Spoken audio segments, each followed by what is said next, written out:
There's another one of Calvin and Boys on sounds. Here we come from Belfast town, Derry City, County Down. The County Tully Galley are from Ray. You can come along and see boys against the Hickory. But don't you sing boys of the old brigade, 'cause Fergus has said no, those tunes will have to go. These rebel songs no longer can be played, 'cause we've made ourselves a hang to polish up our rank. So don't you sing boys of the old brigade. You can sing out Major Brown against the famine and the crown. The fields of Athenry just makes a grade. You can sing Glen Davies' tone and you'll never walk alone. But don't you sing boys of the old brigade. Here we go. Hey, oh.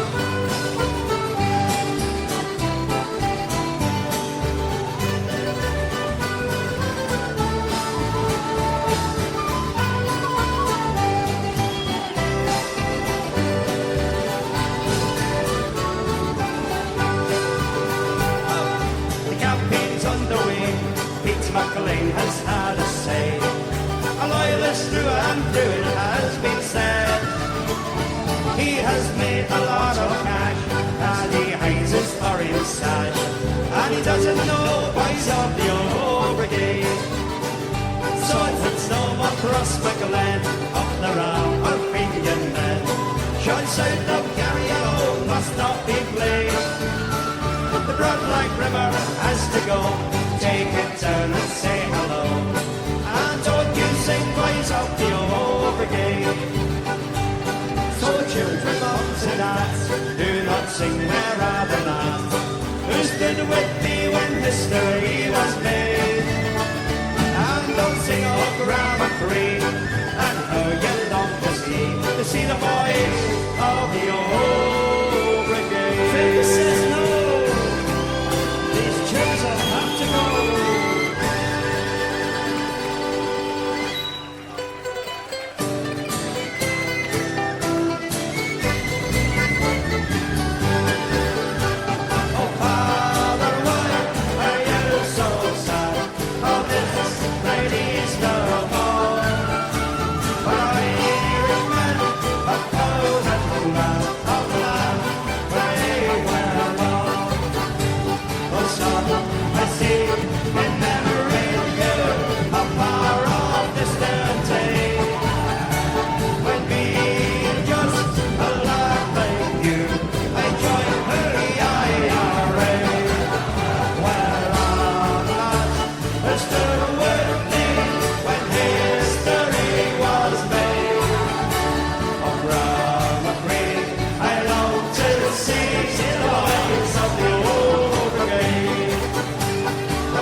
the boys and girls against bigotry, Fergus McCann's legacy. I've been sick of all the historical revisionist bullshit having to look through on Twitter. 20 years since he walked through the door and says to the people who were the temporary custodians at the time, "You will not leave with one thin dime." Well, some of them did leave with a few thin dimes, but it's the 35 million thin, not so thin dimes that Mr Fergus McCann left with that will be the start of the legacy of Fergus McCann as I see it. The person who asked Celtic fans to sign a cheque, final cheque to him, to Fergus McCann, taking with him 35 million.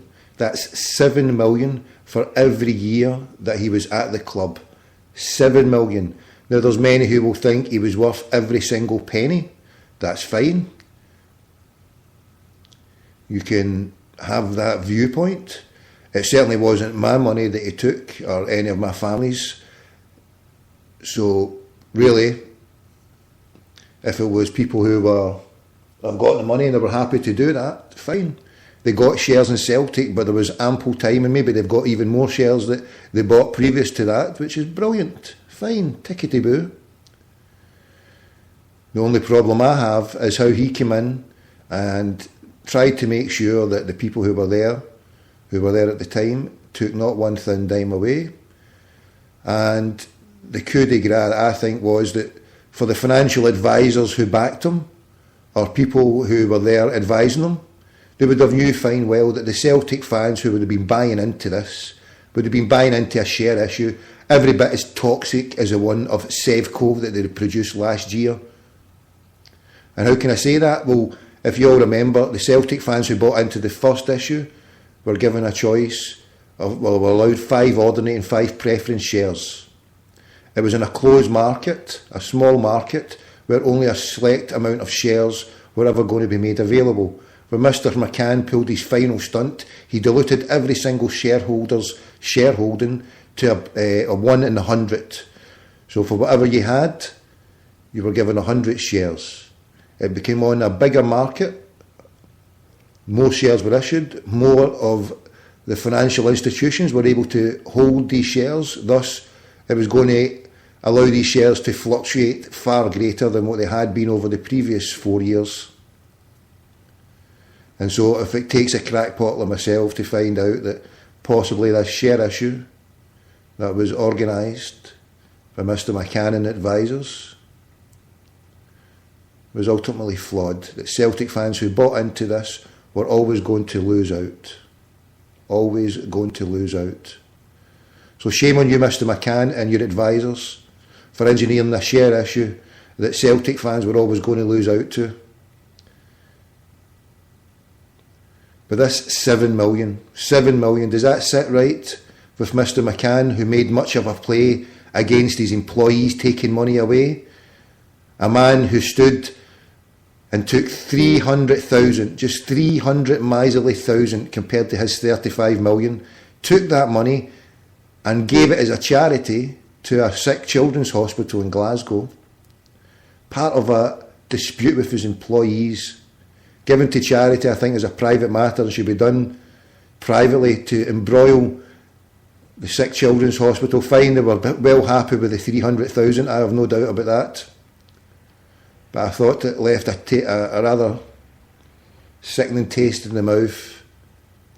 And as I say, when you compare it with the final bit, because he was always on about money and people taking money away, so that's why I'm casting up about his 35 million and that he took away from many Celtic fans. The money legacy.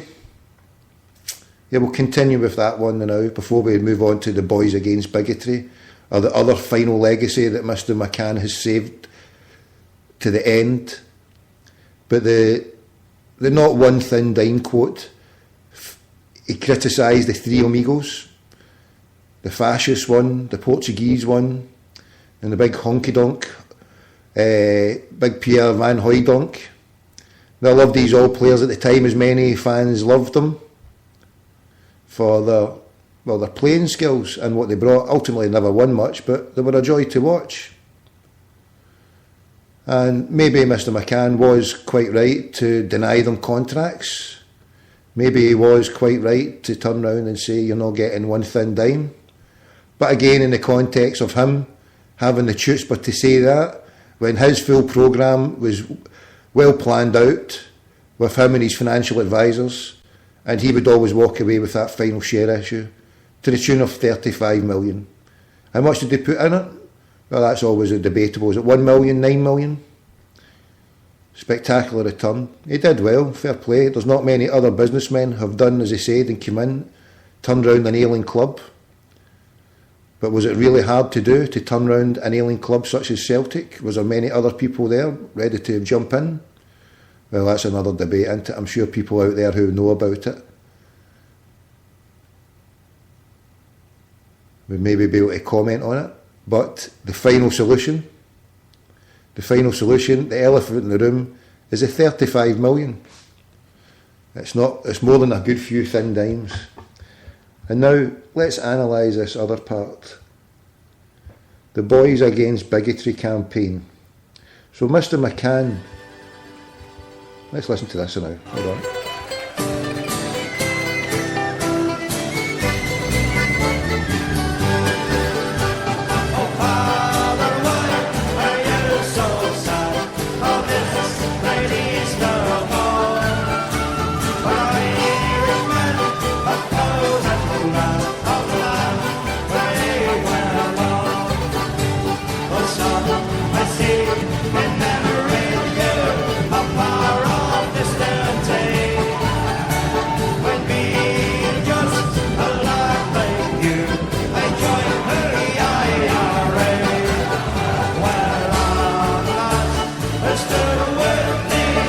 Where are the lads who stood in the Celtic terraces or sat there many years gone by? We now have an almost white elephant in the stadium, 60,000 all-seater that can't be even half filled. They're having to close the top tier. And Mr McCann bringing in a totally alien concept that our songs are bigoted. Boys Against Bigotry. A complete own goal that allowed the Freemasonic state, the corrupt Freemasonic state, that people drop little quotes of Mr McCann when he spoke about it. Yes, but what an own goal that now Celtic can ostracise their own fans with the collusion of a corrupt Freemasonic state. That the Celtic PLC, that was a legacy of Mr McCann, can sit there with a Tory lord, a Zionist Freemasonic Tory lord, who can sit there patronising his employees, who go there looking to make a few extra shekels for a second wage, and then they're told in the AGM by the top shyster table that don't vote, they don't need it. No, there's no people out there choosing between heating or eating, is there? There's nobody having to go to food banks. Well, there is somebody taking 20 grand a week with a heated driveway that doesn't have that choice. He can eat fine well and heat himself and his driveway fine well. But it's all about money, isn't it? The PLC, the final legacy,